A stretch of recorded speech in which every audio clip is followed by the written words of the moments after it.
اعتقد موضوع من الموضوعات اللي ينفع نقول عنها ان هي موضوعات شائكة يعني. فلازم تعرف دعوة الرب لحياتك ايه. الجواز مفيش رجوع عنه. قال ان الزواج ليس الاستقرار وانما الزواج للمستقرين.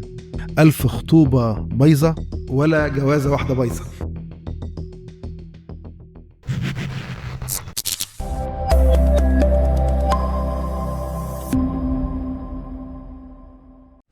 اهلا بيكم يا شباب في بودكاست جديد من نوعه.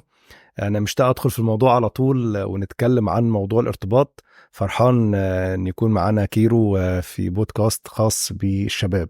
اهلا بيك يا كيرو. اهلا بيك يا جوزيف، ازيك؟ ايه الاخبار؟ انا بخير اشكر ربنا زي الفل. اعتقد موضوع من الموضوعات اللي ينفع نقول عنها ان هي موضوعات شائكة يعني. ما تحطلهاش معايير ثابتة ولا عندنا حاجات مطلقة فيها خاصة بالشباب. حقيقي. وهو موضوع الارتباط بيجي عند مرحلة معينة وعند سن معين. الشاب بيفكر او بيقرر ان هو يرتبط، ينام ويصحى يلاقي ايه ده، انا محتاج اتجوز. حقيقي. هو فعلا محتاج الشاب انه يتجوز؟ زي ما بيقولوا كده، كم نص ديني ولا شر لابد منه. الحقيقة يا جوزيف، الموضوع مش بس شائك لكن الموضوع كمان متداخل فيه افكار كتيرة غلط، وافكار كتيرة بنتبناها من غير ما نفحصها ومن غير ما نراجعها. المشكلة احنا عايشين في مجتمع فيه افكار وفيه توجهات كتيرة قوي، بعيد عن الكتاب المقدس، بعيد عن قصد الله من حياة الانسان.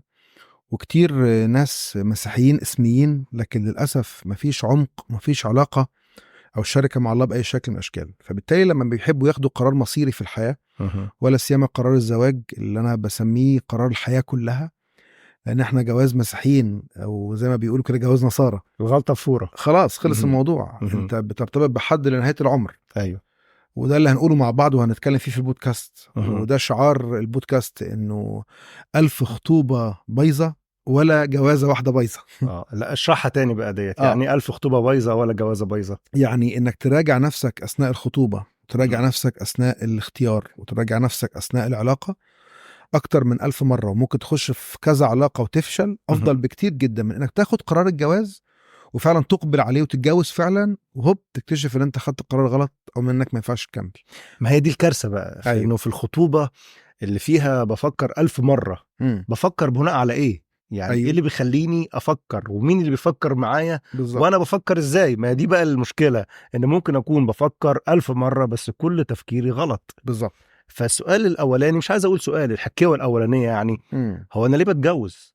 وهل في الموضوع ده مفاهيم غلط بتخليني اروح ناحية الجواز بالشكل ده؟ حلو قوي السؤال دوت، وده هيرجعنا لنقطة ما قبل حتى الخطوبة. يعني فكرة اختيار شريك الحياة أو قبل حتى اختيار شريك الحياة، فكرة أنا ليه بتجوز أو إيه اللي يدفعني ناحية الجواز. الحقيقة إحنا عندنا في مجتمعاتنا أسباب كتيرة جدا بنحطها تحت مسمى كلمة هسميها مع بعض الاستقرار. فأنا هتكلم معاك يا جوزيف عن 4 دوافع أو 4 أسباب تدفعنا للجواز لكنها أسباب خاطئة، وأحطها كلها تحت فكرة الاستقرار. ليه؟ لأن احنا مجتمع شوية بيقولوا إن احنا نبحث عن الاستقرار. فنقول مثلا الست ملهاش غير جوزها وبيتها وعيالها، ربنا يا بنتي يهدي سرك، إنه في الآخر الواحد مهما لف هيرجع تاني بيته. فنشوف مع بعض فكرة الاستقرار دي الأمثلة الشعبية اللي تودي في ده. هل هي يعني فكرة صحيحة ولا لأ أساسا؟ فأول دافع أو أول سبب بالاستقرار هسميه كده الاستقرار الجنسي. ده بيكون ناتج عن ايه؟ ناتج مثلا ان انا عندي بنت في البيت كده صغيره وبضفاير، وفجاه كده بلا مقدمات دخلت في سن المراهقه، ابتدى شكلها يتغير وجسمها يتغير، وابتدى يحصل بعض التطورات البيولوجيه في جسمها.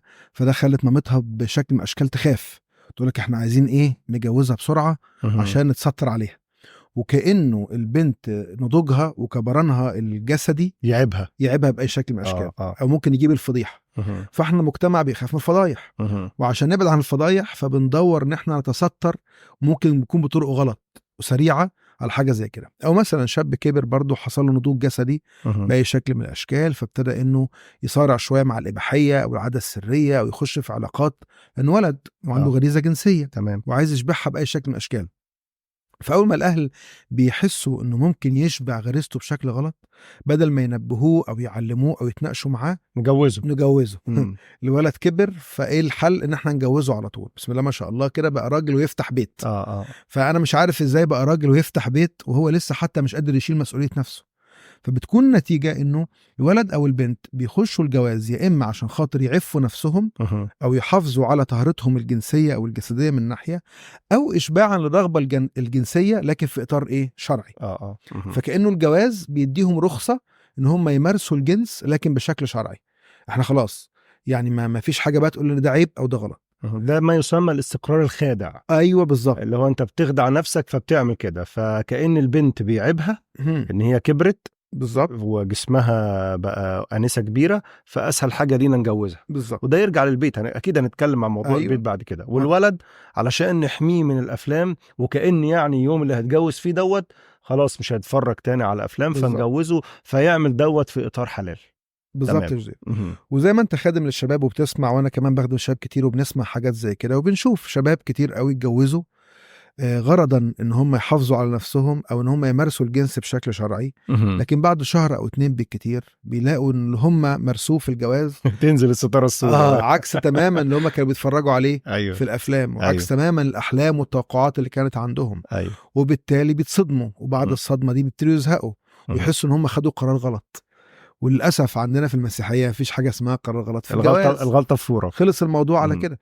فدي مصيبه بتحصل في حاجه زي كده. فمن هنا بتظهر بقى الخيانات الزوجيه والملل الزوجي والخناقات اللي بتؤدي بعد اجلا ام عاجلا للانفصال. ونرجع بقى للاهل، انتوا السبب في حاجه زي كده، انتوا اللي خليتونا نتجوز غلط، فكله يرمي اللوم على التاني وكأن الموضوع خلاص بالزبط. يعني انتهى يعني. فعايز اقول كل حد بيسمعنا في بودكاست النهارده، أيوة. اوعى تخلي الحاجه او الاحتياج الجنسي اللي جواك هو اللي يدفعك للزواج. اوعى تخلي ان الستره من الفضيحه او الستره على البنت هو ده اللي يدفعك للجواز، لانه الشخص اللي مش عفيف قبل الجواز جنسيا الجواز مش هيعفه باي شكل من الاشكال. بشوف كتير ازواج كتير قوي واقعين في الاباحيه والعاده السريه، يمكن اكتر كمان. بالظبط. يعني مش عايز اقول اكتر عشان ما اخدش الناس، بس لما انت قلتها يا جوزيف دي حقيقه فعلا بتحصل، لان هو ما عرفش يدخل للجواز بشكل صحيح بالظبط، فطبيعي جدا بيمارس دوت بعد الزواج بطريقه خاطئه يعني. ده نوع من انواع الاستقرار الخاطئ. بس خليني اقول على حاجه في موضوع الجنس دوت، ده مش معناه انه الجنس مش ضروري جدا، بس ما ينفعش يكون هو الهدف رقم 1 بالظبط، ما يكونش هدف. 100% انا معاك. احنا بنتكلم على الدوافع الاصيله او الدوافع الاوليه. ايوه بالظبط، تدفعني ان انا اتجوز. يعني ما ينفعش اتجوز حد لانه هو مناسب ليا جنسيا فقط. دي حته مهمه جدا. ولكن اكيد طبعا الجواز واحده من بركات الله ان احنا نمارس الجنس في اطار شرعي. بالعكس ده هو قال كده لادم وحواء: اثمروا واكثروا واملأوا الارض. وفي رساله عبرانيين يقول لك: ليكن الزواج مكرما والمضجع يصل علاقه طبعا غير دنس بالنسبه لكم.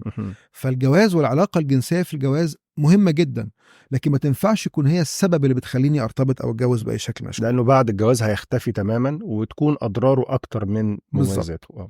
النوع الثاني من الاستقرار الخادع هو الاستقرار العاطفي. كلنا او اغلبنا، عشان ما اكونش مبالغ يعني اكون موضوعي زي ما بيقولوا، ما بنسمعش كلام حلو في بيوتنا، مش بنتقدر عاطفيا باي شكل من الاشكال. ايوه، كلنا بندور على يطبطب واللي يحضن واللي يبوس او يقول كلمه كويسه، فمش بنلاقي دوت. اغلبنا البيت عندنا يبقى جاف عاطفيا شويه، ما بسمعش بابا بيقول كلام حلو لماما او العكس. اخواتي مش بيقولوا لي كلام كويس، ما حدش بيشكرني لما بعمل حاجه كويسه، ما حدش بيقدرني. انا لو بنت مثلا ما حدش بيقول لي انت جميله النهارده، انت لبسك شيك النهارده. انا لو ولد ما حدش بيمتدح مثلا جدعنتي وشهامتي ومروتي في كتير من المواقف. فالواحد بيبقى جعان بشكل كبير جدا ان يسمع كلام عاطفي. فيبتدي يدور في العلاقات اللي خارج البيت عنده على حاجه زي كده، ولا سيما لو علاقه مع الجنس الاخر. فيا سلام لو بنت مثلا لقت ولد بيثني وبيمدح شكلها ولون شعرها ولون بشرتها ولبسها وجسمها والكلام ده كله، نفرح قوي بالكلام اللي زي كده. يا سلام لو ولد لقى بنت بتمتدح رجولته وشهامته وان ازاي وقف معاها وانت راجل قوي وانت جدع قوي. لقت فيه اللي ما لقيتوش في اهلها بالظبط، وهو لقى فيها اللي ما شافوش في بيته. بالظبط، بنسبه 100%. طبعا المدعم الاساسي السوشيال ميديا او الميديا أكيد. بشكل عام طبعا يعني لان احنا كمان بنتفرج على افلام او مسلسلات، فنلاقي البطل بيغرق البطله كلام كويس والبطله لا عماله رسائل بقى ومدح في بطل بشكل كبير جدا بقى. فبنتخيل احنا هنتجوز عشان نعيش بقى في البيت بقى بنقول لبعض الكلام ده باستمرار، سايبين اشغالنا واللي ورانا واللي قدامنا، صبح ظهر عصر ليل كلام نقعد بقى نقول كلام عاطفي والمشاعر بقى متأججة وفي انفعالات عاطفية بتحصل. الحقيقة ده برضو موجود، ولكن برضو بنسبة. وعايز اقول حاجة في حتة المشاعر دي بالذات، المشاعر دايما بتولد كبيرة، اي مشاعر حتى مشاعر السلبية بتولد كبيرة جدا، لكنها مع الوقت اللي بيحصل لها بتقل، بتاخد حجمها. وده من رحمة ربنا علينا، لأن الإنسان ما ينفعش يبقى كيرف المشاعر عالي عنده باستمرار، لأن ده بيأثر على هرمونات المخ وبيأثر على وظائف الجسم. فالله بيسمح إنه المشاعر بتعلى، سواء مشاعر الحب أو الحزن أو الفرح أو الغضب، لكن بيجي وقت واللي يحصل لها بترجع تاني للمستوى الطبيعي بتاعها. فحلو ان احنا نقول لبعضنا كلام حلو انه الزوج والزوجه او الخطيب والخطيبه او لو اتنين في علاقه ببعض يقولوا لبعض كلام كويس بس باتزان يعني. بالظبط، ولازم يحطوا في بالهم انه الكلام مش هيقعد كتير. انا متهيألي لو مراتي كل يوم بتقول لي كلام حلو يعني هشوفها حاجه يعني في حاجه غلط يعني. بالظبط، انت في حاجه عندك يعني. لكن الطبيعي ان مره في حوارات وفي كلام وفي محبه، لكن الحياه مش بتمشي بالوتيره ديت يعني. بالظبط.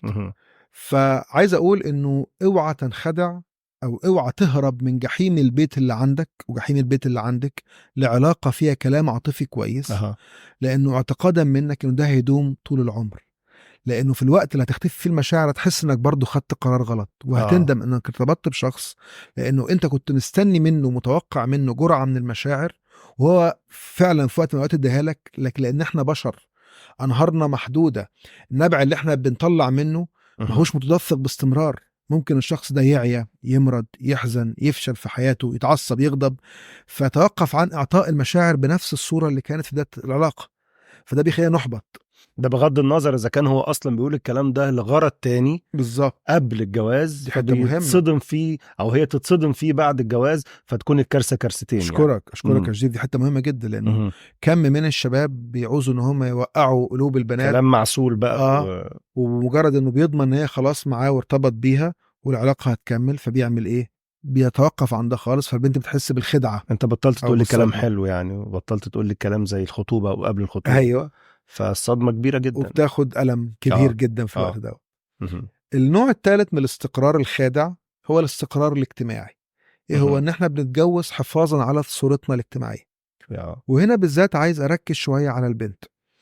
احنا للاسف في مجتمعاتنا المصريه، وخصوصا لو رحنا ناحيه وجه قبلي ناحيه الصعيد شويه، بنحط سن معين للجواز، وده خطر، ده مش صح. بس انا بقول الواقع اللي بيحصل ايه، انه مثلا في بعض القرى او بعض النجوع او المراكز يقول لك مثلا انه البنت بعد سن 22 سنه لازم تتجوز. ليه؟ لانه احنا ليه لازم يعني هم بيقولوا كده يعني لو كبرت عن كده هتبتدي نظره الناس ليها تقل، تقدير الناس ليها هيقل، دي حاجه غلط، هتعنس ومحدش هيرتبط بيكي، الفاظ ما بحبهاش خالص، ويا عبيطه ليه مش عارف ايه، ودول راجل ولا دول حيطه. بالظبط. فبنبتدي نبحث عن الجواز عشان خاطر الحفاظ على الشكل الاجتماعي، عشان ما حدش يقول على بنت انها عانس، عشان لما يتم مقارنتها ببنت خالتها ولا بنت عمتها انها اتجوزت في سن مثلا 23 24 سنه، لكن انا بنتي بقى عندها 25 سنه وما اتجوزتش، دي مشكله كبيره جدا. ايوه. ونبتدي ان احنا نبحث عن اي شخص نرتبط بيه وخلاص، ونتنازل عن مبادئ اساسيه، مش اقول صفات، انا اقول مبادئ. ايوه، وده هنتكلم عنه بعد كده قدام. مبادئ اساسيه في الارتباط لا غنى عنها، ما ينفعش نزل عنها، عشان بس احافظ على الشكل الاجتماعي، عشان بس احافظ ان انا اكون ست او اكون واحده متجوزه او مرتبطه باي شكل من الاشكال. وده بيحصل كمان من والبنت صغيره، يعني مثلا لما حضرتك مثلا جفت تروح تبارك لحد مثلا، تقول له مبروك جاله بنت، بس تقول مبروك عقبال ما تشوفها ايه، عروسه عقبال ما تفرح بيها. ده اللي بيتغلغل في ذهننا في الشكل الاجتماعي. ولما البنت تتجوز اول حاجه نقول لها مبروك عقبال ما نشوف عوضك، عقبال ما نشيل عيالك، كأني بسرعه يلا خلص اللي بعده يعني. ولما تخلف عقبال ما تخويه ولما تخويه عقبال مش عارف مدخل مدرسه. دي الاشكال الاجتماعيه. دي مش مشكله الشاب او الشاب، دي مشكله الاهل. ايوه، بس عايز اقول حاجه، رغم دي مشكله الاهل، لكن كتير بيرضخوا ليها نتيجه الزن. يعني هو من كتر بيزنوا عليه في البيت، هي من كتر بيزنوا عليها في البيت، تعتقد ان هي يعني ناقصه او معيوبه او في حاجه غلط. يقول لها ما كل الناس اتجوزت، اشمعنى انت؟ طب ما فيش حد في الكليه، فيش حد في الشغل، فيش حد في الكنيسه، طب اشمعنى فلانه وهي اصغر منك ومش احلى منك، ده انت احلى منها، اشمعنى هي تتجوز وانت لا؟ فبتبتدي البنت تخاف على نفسها، وتخاف على شكلها، وتخاف على مستقبلها، وتبتدي انها تاخد خطوات غلط وتتسرع في القرار بالظبط.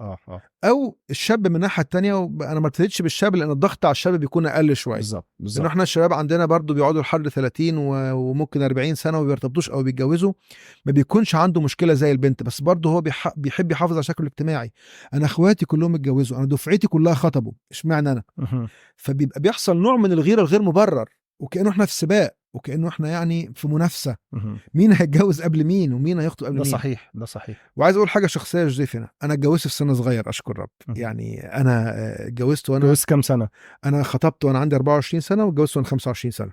انا خطبت وانا عندي 26 واتجوزت وانا عندي 27. اوكي. بس عايز اقول على حاجة بخصوص الشباب والبنات، زي انا متفق معاك تماما، احنا هنختلف كتير في الحلقة طبعا، بس دي هتفق فيها معاك، ان البنت دايما بتنتظر الولد يجي لها. ايوه، الولد هو اللي بيروح للبنت، يبادر. فهو القرار في ايده شوية، فممكن يأخر يقدم الموضوع، هو عنده سيادة فيه. لكن البنت دايما تقول لك انا ضامنه منين ان حد هيجي لي تاني. ايوه. ومع زن الاهل مع السن اللي بيكبر فبتوافق على اي وافق حد، على اي حد يجي لي. انا بقول ليه انا اتجوزت في سن صغير، لانه دي مش قاعده. انا الرب باركني وعرفت اختار، وهنتكلم بقى على اساسيات اختيار شريك الحياه مع بعضينا. وعرفت اختار والرب وفقني في حاجه زي كده. عندي شاب كان في سني في نفس دفعتي، يعني اتجوز 31 سنه، ده ما يعيبوش، مش حاجه غلط في حاجه زي كده. يعني انت مش ندمان اتجوزت بدري؟ لا اشكر الله، الحمد لله الجواز بخير يعني. تمام، نشكر يعني الله. الحمد لله. وجوازي ناجح وساعدني ودعمني في دعوتي وخدمتي بشكل كبير. هنتكلم عن الموضوع ده طبعا. يعني ده لازم. ولكن انا ما كنتش رايح اتجوز وانا صغير عشان احافظ على شكل اجتماعي او عشان تسديد احتياج عاطفي. كل ده كان موجود وكل ده كان اساسي بالنسبه لي، لكن ما كانش هو رقم واحد بالنسبه لي. النوع الرابع او الهدف مش هدف، الدافع الرابع في الاستقرار المخادع والاخير هو الاستقرار المادي. وخصوصا ده بقى منتشر اليومين دول في مجتمعاتنا بشكل كبير جدا. ليه؟ لانه احنا عايشين في مجتمعات الغلا فيها بقى صعب، الظروف الاقتصاديه بقت صعبه بشكل كبير جدا، فبقت البنت بتدور على فارس الاحلام اللي هيجي ومعاه الشقه والعربيه والمرتب اللي مش عارف كام ألف جنيه في الشهر يا ابويا، وهيجوزني ويستتني ويقعدني في البيت ويجيب لي الموبايل ابو تفاحه ويجيب لي كيتشن بقى ماشين والاير فراير والعربيه ريموت كنترول والحاجات دي كلها. ففي احلام ماديه كبيره جدا عند البنات، فممكن تكون مرتبطه ومعجبه بحد وشايفاه حد مناسب جدا زي ما نتكلم كمان شويه، لكن هو يعني حالته الماديه تكون قليله شويه، فنرفض حاجه زي كده. يعني والعكس صحيح، ما ينفعش. الولاد من الناحيه التانية هركز على حاجتين، هم بيبقى فيهم سنه الطمع شويه زي البنات. في بعض الولاد فعلا بيبقى طماع مثلا لانه شايف انه هي من بيئه غنيه شويه، فاكيد ابوها هيساعدها واكيد ابوها هيسندها في الجواز، او هي تكون بتشتغل فمرتبها عالي من ناحيه، او من الناحيه التانية هو بيكون عاوز حد يعني يسند الدنيا معاه. يعني هدفه مش وحش، بس بيقولك مرتبي على مرتبها اهو يسند الدنيا، يبقى ده فيه استقرار مادي نوعا. بس انا عارف انك خايف تقولها يعني، او ممكن يكون داخل على طمع. ممكن يعني هو بيبص مش ليها، كل ده بالنسبه له شويه وسائل، لكن الهدف ان ابوها هيورث او بالظبط. هي ما بتكونش قدام عينه، اللي قدام عينه اكتر اللي وراها بالظبط، او اللي معاها. يعني عايز اقول انه دوت برضو من الاسباب او الدوافع السلبيه والسيئه بشكل كبير جدا. ليه؟ لانه الكتاب المقدس بيعلمنا انه محبه المال هي اصل لكل الشرور. فانت لو داخل في علاقه، لو داخل في ارتباط او في جواز، وحاطط في ذهنك او حاطه في ذهنك انه الهدف هو المال، او الهدف هو الاستقرار المادي، او الهدف انه هو هيشبع لي حته ناقصه عندي ماديا باي شكل من الاشكال، ده الكتاب المقدس عممها، قال لك محبه المال هي اصل لكل الشرور. شرور في العلاقات، شرور في الجواز، شرور في الحياه باي شكل من الاشكال. ونفسي من كل قلبي اقول لكل شاب وكل بنت بيسمعونا النهارده يا جوزيف، انه احذر احذر احذر انك تبني علاقتك مع حد، العلاقه الزوجيه بالذات، لانك هتستفيد منه، او انك طمعان منه، او انك عايز تمص دمه، او عايز تستفيد من الاموال او الظروف الماديه باي شكل من الاشكال. ده اكبر من ان احنا نقول عليه حب مشروط كمان يعني. خالص. ده اصلا ما بيبقاش حب يعني. ده حقيقي يا جوزيف. عايز اختم كلامي في الحته دي في الاسباب الخاطئه تدفعنا للجواز بجمله قالها دكتور ماهر صمويل، فرقت معايا وعلمت في شخصيتي بشكل كبير. انا سمعتها بعد الجواز بس هي فرقت معايا برضو بشكل كبير جدا. قال كده مره، قال ان الزواج ليس الاستقرار وانما الزواج للمستقرين. يعني اوعى تبحث انك تتجوز عشان عندك اعتقاد او فكره ان الجواز هو اللي يخليك تستقر، لكن الشخص اللي بينجح في جوازه هو الشخص اللي اساسا من قبل الجواز مستقر، على الأقل في الأربع حاجات اللي اتكلمنا فيها. مستقر جنسيا، مستقر عاطفيا، مستقر اجتماعيا، ومستقر ماديا. 4 أمور دول مهمين جدا جدا. ينفع نتطرق ليهم في خلال الحلقة يعني شوية، وخصوصا في الحتة العاطفية والحتة المادية، لأن بصراحة النماذج أو الحكاوي اللي بسمعها حكاوي صعبة جدا جدا. طبعا مش بصدد ان احنا نقول حكاوي ولا نقول نماذج، لكن على الاقل نخبط على الحتت اللي فيها الموضوع المادة، الموضوع العاطفي، الصورة اللي انا برسمها للي انا هعيشه. انا عايز اقول على كارثة يا كيرو في موضوع انه مرات انا بتجوز عشان الناس هتشوفني ازاي، لكن المضمون من جوه خراب. طبعا ده نتكلم عليه بتفصيل ممل قدام. يعني كل ما نتكلم في الحاجة الصح او المفروض احنا نمشي ازاي، هنقول طبعا نماذج خاطئة من ناحية، وهنقول ابعاد الغلطة في الموضوع دوت ممكن يؤدي لايه قدام. فهنتكلم في الجنس، هنتكلم في العواطف، هنتكلم في الامور المادية، وبرضه في الامور الاجتماعية على قد ما نقدر الوقت اللي جاي. طب انا بس عايز قبل ما ندخل على السؤال التاني، يعني عايز بس اقول على انه احنا مش نماذج كاملة بنسبة 100%. طبعا. ولا ان احنا الصورة الواو اللي ممكن حد ياخدها قدوة ليه، لكن احنا بنحاول نتعلم من اخطائنا ومن اخطاء الناس اللي حوالينا اللي هم مشوها غلط من ناحية الجنس او من ناحية المادة او من ناحية العواطف او من ناحية الاجتماعيات وتأثير الاهل. وتأثير الاهل دي تحط تحتيها 100 خط 100 خط. بس كده. طيب انت كده اتكلمت عن الاسباب اللي هي الخادعة او الاستقرار الخادع، لكن ايه هي الاسباب الصحيحة وليه هي اسباب صحيحة؟ ايوه، يعني مش بس ما ممكن يكون الكلام دوت كلام كده يعني ما يتصدقش. ليه الاسباب اللي هتقولها صحيحة؟ حلو قوي السؤال ده يا جوزيف. ليه؟ لانه كل واحد دلوقتي بقى بينادي فكرة النسبية، انه مفيش حاجة اسمها صح وغلط. الصح ده صح لانه بالنسبة لك انت صح، او غلط لانه بالنسبة لك انت غلط. فمن فضلك ما تفرضش عليا رأيك. اللي عايز اقوله اللي احنا نتكلم فيه بعد كده لازم يبقى ليه اساس. كنا ممكن ناخد مثلا اساس علمي، ان احنا نشوف العلم بيقول ايه فنمشي وراه، وده مش غلط على فكرة، وهنلجأ له في اوقات كتيرة جدا، وهنقول ايه مميزاته وايه عيوبه. وممكن ناخد اساس تقليدي، يعني ايه، نشوف التقاليد والعادات المنتشرة بتقول ايه فاحنا هنمشي وراها. مشكلة العادات والتقاليد او العلم ان هي متغيرة. يعني العلم اللي كان الناس ماشية بيه مثلا من 100 او 200 سنة اصبح دلوقتي مشكوك فيه. الافكار دلوقتي اللي الناس بتنادي بيها كلها انها بتشكك في العلم. فبنحتاج ان احنا نبقى متأسسين على حاجة فيها حق، والحق ده حق مطلق. يعني ما ينفعش ان احنا نراجع وراه. يعني. بالظبط. لان ممكن يكون اللي صح عندي غلط عندك، او مع الوقت اللي كان صح عندي ممكن بعد شوية ما بقاش هو المطلق. يعني. بالظبط يا جيف. والرب يسوع المسيح لما كان بيتكلم على الكلام بتاعه او كلام الكتاب المقدس عموما، قال تعبيرات جميلة جدا، نفسي كل حد بيسمعنا يحطها حلقة في ودنه كده زي ما بنقول. وهو بيصلي صلاته الشفاعية في يوحنا 17 قال كده للأب السماوي: قدسهم في حقك، كلامك هو الحق. فالمسيح مش بيتقول انه الكلام او الكتاب المقدس او كلمة الله حاجة احنا ممكن نتفق او نختلف فيها، لكن هو بيحطها المسطرة او المعيار اللي احنا نرجع له في تعاليمنا، في افعالنا، في علاقاتنا، في كل شيء. مش بس كده، مرة تانية مع التلاميذ قال لهم: الكلام الذي أكلمكم به هو روح وحياة. في مكان تاني في سفر المزامير يقولوا إنه كل كلمة من الله نقية. فإحنا لما بنرجع عشان نحط أساسيات، مش بس في الجواز، عايز أقول في كل أمور حياتنا، سواء بقى في العلاقات، في الشغل، في الخدمة، المبادئ اللي بتحكمنا هي مبادئ الكتاب، لأن هو ده الحق، والحق المطلق اللي مش بيتغير، اللي احنا محتاجين نفهمه أكتر ونطبقه بشكل مختلف على مدار العصور، لكن يبقى الحق هو الحق. تمام. وخصوصا ان احنا بنتكلم يعني موضوع عملي، لكن احنا بنتكلم على زواج مسيحي. بالظبط. احنا عارفين كويس بنبدأ من فين وننتهي فين، وايه المضمون اللي احنا بنتحرك من خلاله. يعني ده حقيقي. فانا احط على الاقل 3 اسباب كتابية مسيحية حقيقية بتدفع اي حد انه يتجوز، بتوضح ما اهمية هذا القرار، وانه ازاي ان الله نفسه اللي بيحترمه. يعني هنشوف مع بعض انه الله هو اللي مهتم بارتباط وزواج الانسان اهم من البشر نفسهم مهتمين بحاجه زي كده. فمثلا لما بنرجع لسفر التكوين، معلش اقطعك بس فضل. يعني الله بيحترمه، يعني ده واحده من ضمن مقاصد الله او اهداف الله للبشر من البدايه، ان يكون في جواز. فهو مش اوبشن، مش حاجه ممكن تحصل او لا، لكن الله في تصميمه في خلقه لهذا العالم حط هذا الموضوع اللي هو الجواز أو الارتباط من ضمن أولوياته. أوكي. فمثلا لما بنرجع لسفر التكوين، سفر البدايات في الكتاب المقدس، هنلاقي إن الله بعد ما خلق العالم والخليقة كلها وخلق الإنسان على صورته كشبهه زي ما الكتاب بيقول، هنلاقي إنه أول وصية في الكتاب المقدس إنه أثمروا واكثروا واملأوا الأرض.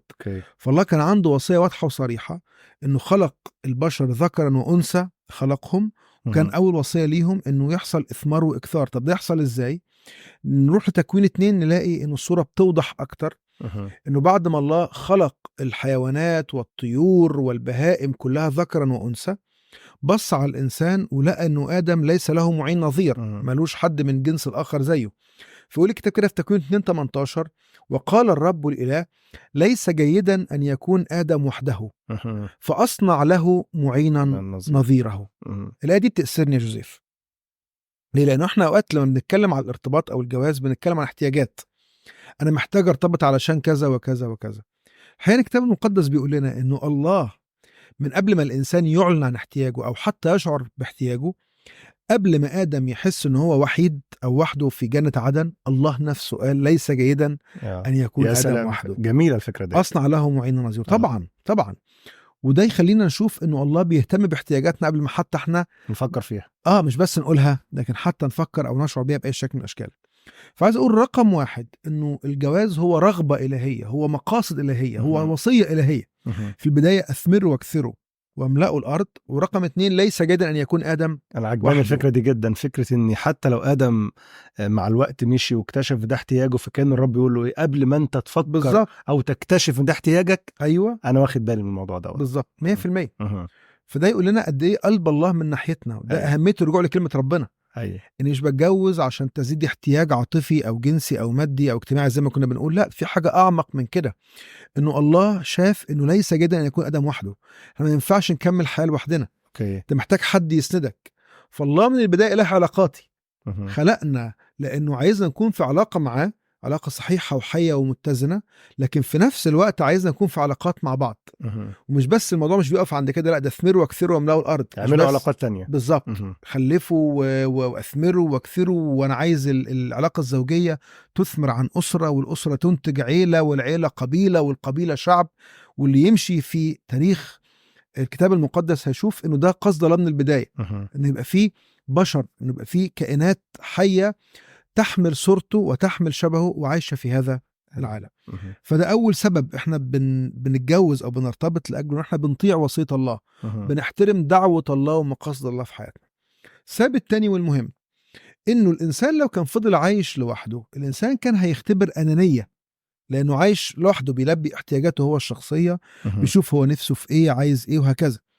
ولكن الله بعد ما قال ليس جيدا أن يكون آدم وحده وأصنع له معين نظيره، وبعد الله ما خلق حواء، يقول الآية الجميلة دي، ودي الآية دي على فكرة كررت 3 مرات في كلمة الله، مرة في تكوين 2، ومرة في متى 19، ومرة في أفسس 5، إنه من أجل هذا يترك الرجل أباه وأمه ويلتصق بامرأته ويكون الاثنان جسدا. مع انها غريبه شويه في سفر التكوين يعني. يعني يترك ازاي ابوه وامه؟ ادم هيترك مين يعني؟ ايوه، بس كان الله بيحط مبدا بيرسخه من بدايه انه في اتحاد، في التصاق بيحصل. ده نتكلم فيها باستفاضه لما نتكلم عن فكره ليه زوجه واحده. بس في، عايز اقول حاجه مبدئيه، في اتحاد بيحصل. انت بتترك كل شيء، ومعنى ان نترك ابوه وامه مش معناه ان هو ينكرهم او معناه ان هو يكرههم، لكن معناه انه العلاقه الزوجيه أسمن وأعلى وأرقى بكتير حتى من علاقتي بأبويا وأمي بإخواتي. تخيل. يعني في ناس في المفهوم الشائع يقول لك لا، ما ينفعش يعني هو ينسى أبوه وأمه أو يقف مع مراته وإنه يحب مراته بالشكل ده. ده كتاب مقدس إشكالية كبيرة جدا جدا ديت. كتاب مقدس واضح، يترك الرجل أباه وأمه، يترك علاقاته بيهم اللي كانت في علاقة اعتمادية مثلا، أو فيها حب ليهم بشكل مش ناضج، أو فيها اهتمام بيهم بشكل كبير، أو علاقة عاطفية. بالظبط. أنا بترك كل شيء وببدأ حياة جديدة مع شخص أنا قررت بملء إرادتي واختياري أنا هكمل عمري كله معاه. يعني هل عايز تقول إن الموضوع بيكون أولوية؟ طبعا بنسبة 1,000,000%.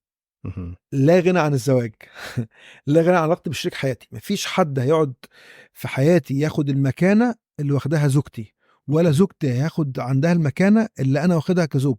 أبدا. مرة كتبت على الفيسبوك يا جوزيف بوست، وناس برضو هجمتني فيه بشكل كبير جدا. قلت دوري كخادم بحبه وهعمله وعندي شغف وعندي دعوة إرسالية تجاهه، تمام.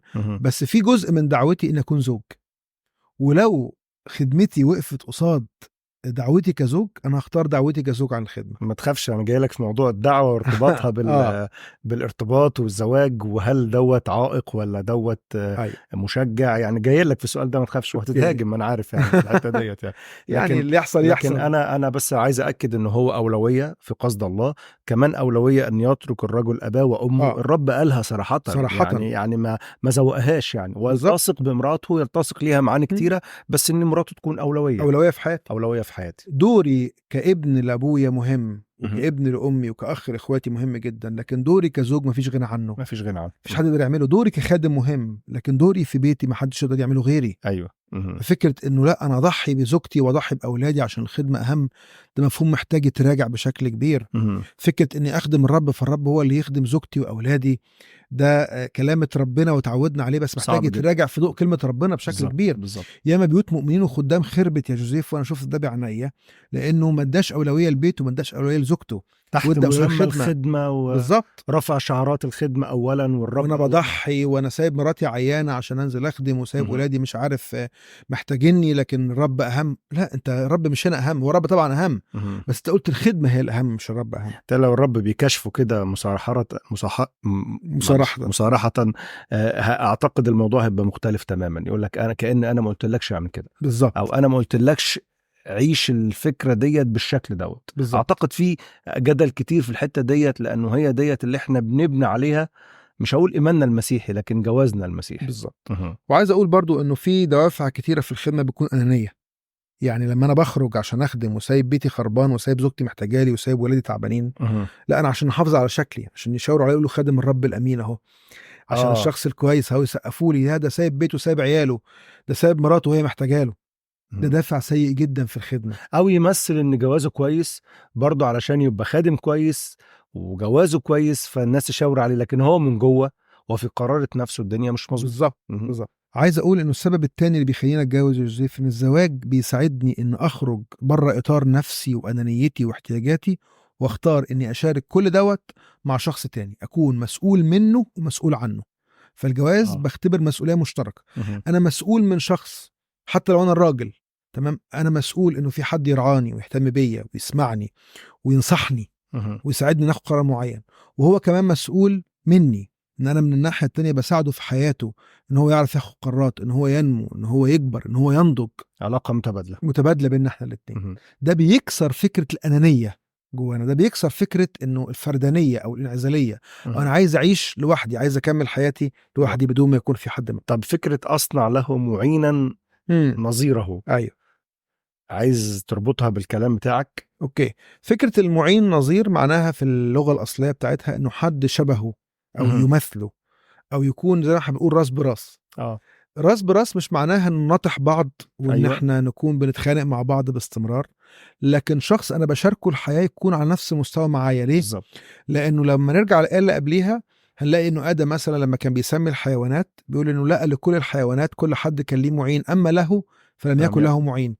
فالله قال لا، آدم محتاج معين مش من الحيوانات ولا من الطيور ولا من الأسماك، آدم محتاج معين نظير، إنسان زي إنسان عنده فكر، عنده إرادة، عنده مشاعر، عنده قرارات، عنده أحلام، عنده نفس وروح وجسد، عنده علاقة حية بالله، فبقدر أتشارك معاه الحياة كلها بحلوها ومرها. في ناس بتلجأ إنه يعملوا علاقة مع الحيوانات، وإحنا عارفين الكلام ده كويس، مش بقصد علاقة جنسية، لكن أقصد إنه هيربي كلب مثلا أو يربي قطة، يقول لك أنا مش هتجوز، بس يعني أنا الحيوانات دي مالية عليا حياتي. ده ضد مبادئ الله.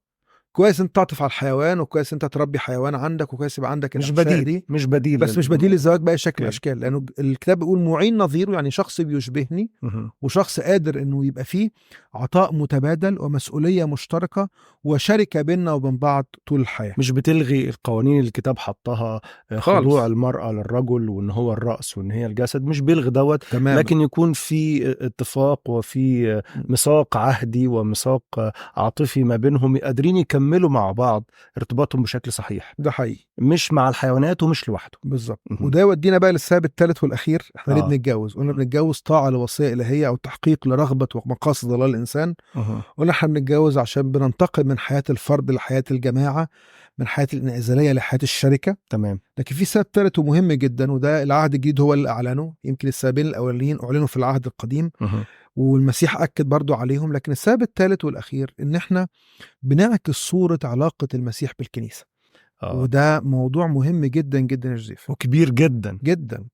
الرسول بولس وهو بيتكلم عن الزواج، ورغم إنه يعني في أغلب الظن كان عازب لم يتزوج، أغلب التفسيرات بتقول كده، تمام. لكن في أفسس 5 وهو بيتكلم عن صورة الكنيسة في العهد الجديد، هو بيتكلم عن علاقة اليهود بالأمم وعلاقتنا مع الله الآب والابن والروح القدس. هو بيتكلم عن علاقة العبيد بالسادة والخدام أو الموظفين بالناس اللي بيشتغلوا عندهم، وعلاقة الأبناء بالآباء. أيضا تحدث عن علاقة الزوج بزوجته، لكن العلاقة دي الوحيدة اللي شبهها بعلاقة المسيح بالكنيسة. دي حاجة غريبة جدا، يعني في كل علاقات اللي فاتت ما جابش سيرة تشبيهات بأي شكل من الأشكال. لكن في أفسس 5 وبالذات المقطع من 22 ل 29 هو بيتكلم في الأول، بيوجه كلامه للنساء وبيقول لهم أيتها النساء اخضعنا لرجالكن كما للرب، لأن الرجل هو رأس المرأة كما أن المسيح أيضا رأس الكنيسة وهو مخلص الجسد. وبعد كده يكمل كلامه برضو للرجال ويقول لك كذلك يجب على الرجال أن يحبوا نسائهم كأجسادهم، لأن من يحب امرأته يحب نفسه، فإنه لم يبغض أحد جسده قط بل يقوته ويربيه كما الرب أيضا للكنيسة.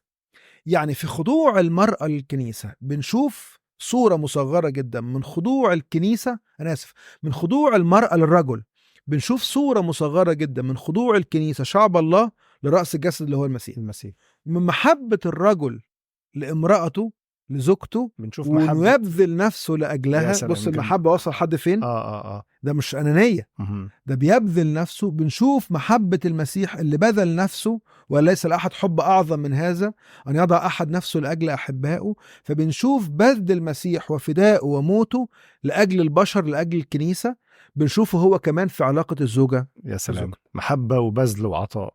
كمان أنا متهيألي في الشاهد دوت أو في الرسالة دي تتكلم إنه هذا السر عظيم جدا، سر وعظيم، مش بس سر عادي من سرائر الله لينا، لكن ده سر عظيم. وكأن الرب عايز يقول الوصايا أو التوصيات اللي بيقولها بولس في كفة، أيوة، والزواج في كفة تانية، وهذا السر عظيم. ولما ربطوا بالكنيسة والمسيح في المحبة والبذل والعطاء. بصراحة الحتة دي مهمة جدا جدا. في الجواز الجزيف بنختبر خضوع الكنيسة للمسيح لما الزوجة تخضع لجوزها. أما المرأة فلتهب رجلها. تهب دي مش تهب فيه، لا تهب يعني تديله مهبته، تديله احترامه. ممكن أوقات بنشوف زوجين مثلا، ده بيحصل، إنه زوج بيتجوز واحدة ممكن تكون هي شخصيتها قوية شوية، أو ممكن تبقى هي ليها كلمة عنه شوية. ده وارد إنه يحصل، ومش هقول ده صح ولا غلط. مش إشكالية يعني. مش إشكالية. بس المفروض الزوجة تدي زوجها تقديره في حتة زي كده، تقديره بينهم وبين بعض، وتقديره كمان قصاد الولاد، وتقديره قصاد الأغراب حتى لو هي شخصية قوية. بالظبط. مادام انت ارتضيتي انك ترتبطي بحد يمكن شخصيته اقل منك شوية، او مثلا ممكن يكون مش بيفكر كويس او مش قادر ياخد قرار بشكل كويس، لكن مادام ارتضيتي بحاجة زي كده انت مطالبة انك انت تحترمي هذا الرجل في حياتك. الزوج في اوقات كتيرة ممكن يتجوز مثلا واحدة تكون عصبية شوية، غضوبة شوية، فيها صفات صعبة، بس هو ارتضى بكده. ولما نيجي نتكلم في الخطوبة هنتكلم ان الخطوبة هي فترة احنا بنمتحن فيها بعض، بنشوف احنا قادرين نكمل في علاقة ولا لا. بس طالما انت خدت قرار زي كده، انت مطالب انك تحب زوجتك بعيوبها. مفيش حاجة اسمها لازم تتغير زي ما هي هتحبك بعيوبك. بالظبط. بس الغريبة انه الكتاب المقدس امر الزوج هو اللي يحب زوجته يا جوزيف. يعني امر الزوج انه يتحمل زوجته، وان هو يعني يقدم محبة تصل لدرجة البذل زي محب مسيح الكنيسة. بصراحة أنا كراجل متجوز بخاف جدا من الآية دي لما ألاقي الكتاب بيقول لك كذلك يجب على الرجال أن يحبوا نسائهم كأجسادهم.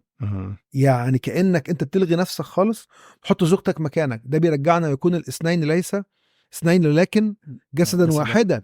فيحب نسائهم كأجسادهم. من يحب امرأته يحب نفسه. يعني لو مراتي زعلانة مني، أنا كأني كده زعلت نفسي مني. لو أذيت مراتي بكلمة، عايز ان بترمي على الرجاله كده طبعا بشكل كبير جدا. اصل في حد يقول لك عادي انا بهزر، مراتي تستحملني. المفروض الست تستحمل الراجل، المفروض الست تبقى صبوره شويه. الموضوع بقى بتتطور بقى في الخيانات الزوجيه، وبتتطور بقى في الاذيه الجسديه، ممكن يمد ايده عليها ويضربها. يعني مش عايز اخش في ده من بدري، بس عايز اقول كان فكره اختيار شكل الحياه يعني. بس ده بيحصل. بس عايز اقول ان لو الراجل عمل الشكل دوت، اعتقد يعني طبيعي جدا هي هتعرف تديله حب بناء على البذل والعطاء والتضحية اللي بيعملها. 100%. بس عايز اتك على الحته دي، انه الانسان او الراجل عنده دور كبير جدا جدا ان هو يبذل نفسه لاجل زوجته، والمرأة عليها دور كبير جدا جدا انها تخضع لرجلها، ولازم تديله كرامته وتقديره قصاد الناس وبينها وبين نفسها. ما اعرفش ليه بحس ان علاقه متبادله. لو هو هيعرف يحبها كويس بالظبط هي هتعرف تديله الخضوع. اعتقد هنيجي الموضوع ده، انا متشوق جدا لما بعد يعني، وان كان لما بعد صعب وبيصعب الموضوع علينا، لكن جاي في السكه يعني. تمام. السؤال بقى الاخطر، وده بعتبره يمكن يكون اصعب سؤال: هل ينفع ما اتجوز ولا لازم اتجوز؟ اوكي، خلينا نسألك بشكل تاني. هو ينفع اعيش كده واكمل من غير ما احقق مقاصد الله اللي اتكلم عنها في سفر التكوين وفي متى وفي افسس؟ اوكي، السؤال ده مهم وشائك شويه، لانه بقى ممكن انا وانت نختلف بقى في الحته دي شويه. انا هقول لك رايي بصراحه جوزيف، واشوف انت رايك عامل ايه. الحقيقه انه لما بنرجع للكتاب بنشوف انه الزواج هو قصد الله من بدايه الخليقه. تمام. زي ما شفنا مع بعض انه اثمروا واكثروا واملأوا الارض. ولما نكمل باقي الآية بنلاقي إنه جزء من دعوة الإنسان وتحقيقها هنا على الأرض مرتبط بالزواج. بعد كده ربي بيقول لك إيه؟ اخضعوها، بيتكلم على الأرض، وتسلطوا على سمك البحر وعلى طير السماء وعلى كل حيوان يدب على الأرض. فنفهم من كده إنه جزء من تحقيق دعوة الإنسان في حياته، جزء من تحقيق الدعوة لله بيديها لكل بشر مرتبطة بالجواز.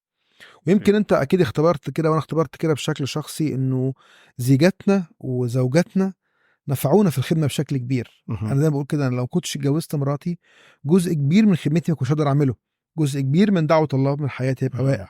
تمام، ده حقيقي جدا.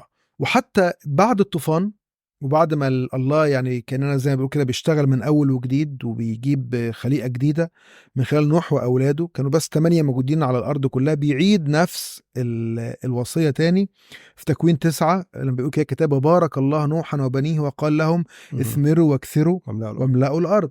اصرار ربنا. الله كان مهتم بفكره زواج الأنبياء ورجال القديسين بشكل غريب جدا. فبنشوف يا جوزيف أن الله كان مهتم جدا بزواج أنبياء ورجال القديسين في سبيل تحقيق جزء من دعوتهم في الحياة. فمثلا الدعوة اللي جات لإبراهيم أنه في نسلك تبارك كل قبائل الأرض، دي ما كانش تحقق من غير جواز. فالله كان مهتم جدا أنه هذا النسل يجي من سارة، رغم أنه إبراهيم حب أنه يعني يلوي الوصية يحقق الموضوع، بس أنه يتجوز هاجر أو كده، لكن الرب كان مصمم أنه النسل بتاعك هيجي من خلال سارة، مع صعوبة الموقف يعني. إن سارة كانت عاقر مش بتخلف، لكن الرب كان مصر على حاجة حتى لو كان بعد زمن يعني. بالظبط. فاللي احنا بنشوفه أنه الله مصمم على حاجة زي كده، وأنه زواج أمر ضروري جدا جدا في تحقيق دعوة بعض الأنبياء. لكن على الناحية التانية ده بنسميه قاعدة، لكن لكل قاعدة استثناء. في استثناء كبير جدا حصل في حياة بعض النماذج. زي مين مثلا؟ زي أرميا النبي. أرميا النبي كان عايز يتجوز، لكن رغم كده الله اداله أمر واضح وصريح: يا أرميا مش هتتجوز. ليه؟ لأنه أنت دعوتك هتتحقق وأنت مش متجوز. مثلا بنشوف في العهد الجديد واحد ما أنا ممكن أعمل زي أرميا، ما ده هتكلم عنه بقى كمان شوية. بس أنا بقول زي ما في نماذج حققت دعوتها من خلال الزواج، في نماذج أخرى أيضا ناجحة وكان في كلام واضح وصريح من الله ليها أنا ما تتجوزش. أرميا ده واحد من أوضح النماذج في الكتاب المقدس، من شواذ القاعدة. تمام. إيليا نفس الكلام، إيليا لم يتزوج، إليشع لم يتزوج، وحققوا دعوتهم بشكل ناجح جدا. صحيح ما كانش في أمر واضح في الكتاب المقدس، لكنهم كانوا عزاب مش متجوزين. في العهد الجديد عندنا نموذجين: عندنا بطرس الذي كان يقول بأخت زوجة وحقق دعوته وهو متجوز وهو محافظ على علاقته، كان يعني فكرة انه يقول بأخت زوجة يعني كان بيخدم ومراته كانت بتحرك معاه. وعندنا بولس في نفس الإصحاح اللي بيقول انه بطرس يقول بأخت زوجة، هو ايضا يقول اريدكم جميعا ان تكونوا بلا هم كما انا كما انا، ان انتم كمان تكونوا مش متجوزين. الاثنين رسل، الاثنين خدام، الاثنين ناجحين، والاثنين ناجحين بشكل كبير جدا. ده يخلينا اقف النهارده واحنا بنفكر في هذا الامر ونقول اولا نعترف ونقر انه امر صعب. انك تاخد قرار ان انا اتجوز او ما اتجوزش ده امر صعب. ليه؟